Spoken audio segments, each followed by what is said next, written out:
Hello, welcome back to my YouTube channel, Shiblon Faithful. My name is Doug Doyle. It's good to have you back.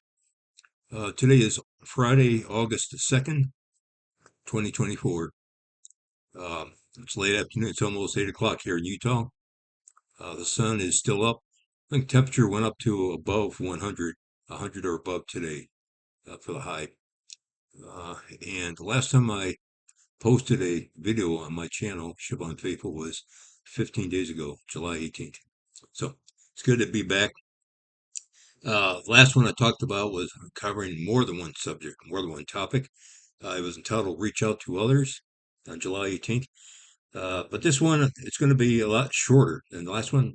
I feel like the last one was heartfelt and hopefully well spoken and edifying. And just good to listen to and to hear and to think about. As all the videos I hope are, including this one, I hope. This one here, I'm hoping to be a lot shorter than the last one. This one here, I want to talk about something that I just heard something earlier this week. It's about something I'd heard of before, so it wasn't new to me, but it kind of brought me to make this the topic today. And it's the recruitments in the military in the different branches. Now, I don't know if every single branch, Army, Navy, Air Force, Marines, Coast Guard, and Space Force. I don't know if all of them are having problems with recruitment, but I think most of them front of her are, if not all, uh, and significant decreases in the amount of male recruits. That is the big problem. They talked about, and I can't remember who the chap was. It might have been Matt Walsh on his channel. I think it was he that was talking about it. It might have been somebody else. But he compared whoever it was compared the amounts of the women being recruited. I think it's just in the Army last year, I think it was, and it was 10,000 for the women, for female Army new recruits, which has been pretty much what the Army said, pretty much stable for the last few years. Hasn't gone down, hasn't gone up either.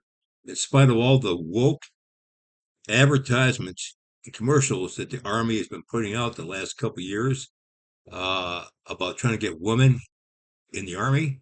And this goes, the same principle goes to all the other services, all the other branches. Uh,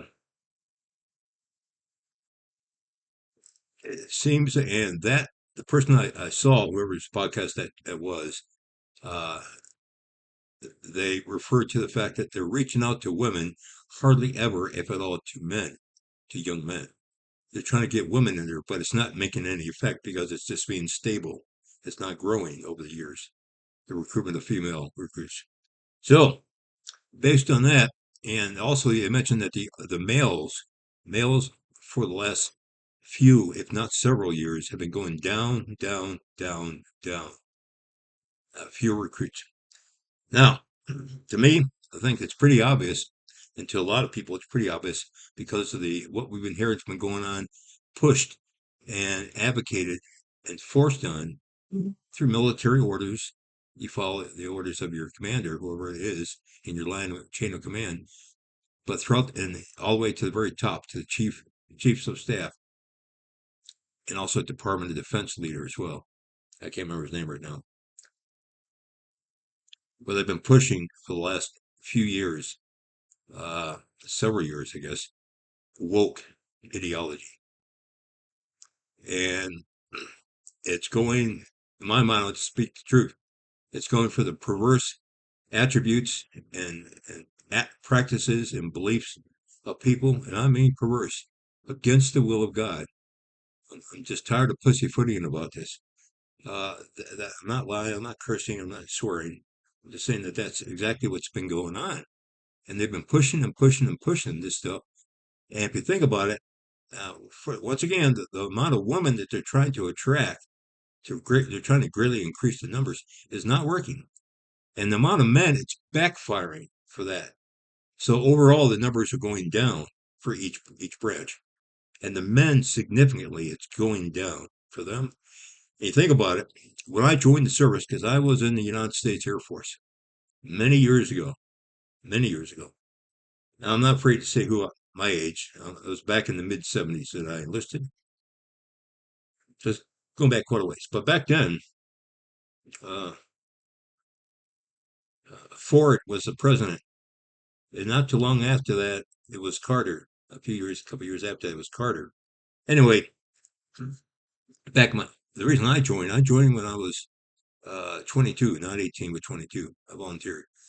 Uh, and back then, all my dad and my uncles and my cousins and my grandparents and great grandparents, et cetera, et cetera, et cetera, had joined the military in one branch or the other, going all the way back to the Revolutionary War. And they, not all of them, but many of them had served in one way or another valiantly and devotedly to our country.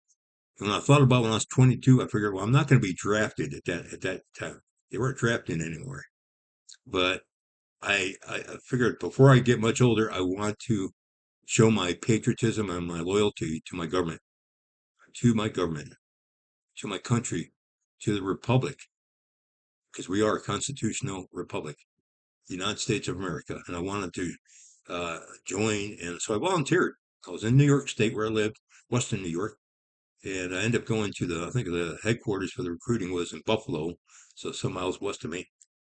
I enlisted, and I took the test, and I went in and went to training.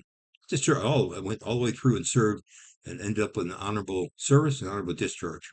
And then I went to the Air National Guard in Texas after that and served honorably and was discharged honorably from there as well in the field of meteorology, weather support at the airfield for the pilots. Anyway, I am glad I served. I didn't like all the things that were going on in the military at that time, but I served diligently and honorably. I'm glad I served. And as I look at that time, we had a few women that were in our units in my detachment. There's one that was certain that I had a high regard for her because she had actually gotten her college degree and could have joined the service and go into officer candidate school, become an officer because she had her 4-year degree. But she chose to start at the bottom as an enlisted person. So I had high respect for that girl that was in our weather detachment. Anyway, most of us were guys who want to serve the country, and the commercials and advertisements for the military that they had back then in the 70s and 80s and 90s was, man, gung ho, serve your country, as a man would do, as a young man would want to do all the physical parts and adventure and serving your republic or country, and all that was in those advertisements. And if that didn't get you want to join, I don't know what would. And it did. It worked with me because I wanted to serve my country, and I had other reasons too, to be responsible, et cetera, et cetera. But I wanted to show my patriotism for my country, so I did. But the men right now, the young men right now, they're the reason why they're not joining. There's different reasons for everybody. I think the reasons why they're not joining now, even though this economy way it is and unemployment's getting higher and higher, it would be a sure ticket for a lot of guys, like there used to be in the times past, where guys from low income would join the service for a stable income and with the benefits and all that. But they're not doing it now, and you wonder why. Well, it's the woke policies. No young man, no red-blooded man, American, and there's nothing toxic about that. Nothing toxic about that. There's a few weirdos uh, in every circle, but most young men are just plain red-blooded Americans, patriotic, youthful, full of adventure, excitement, and drive and ambition in good ways, not bad ways, but good ways, most of them. And a lot of them would join the service if they didn't push forward this woke nonsense. You know what I'm talking about.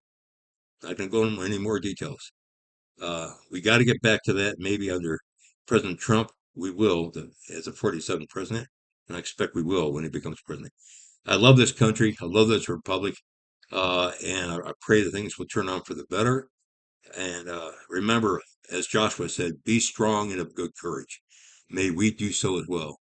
Uh, I love the Lord, and I pray that you will as well. Have a good day and a good weekend, and a good week to come. God bless you.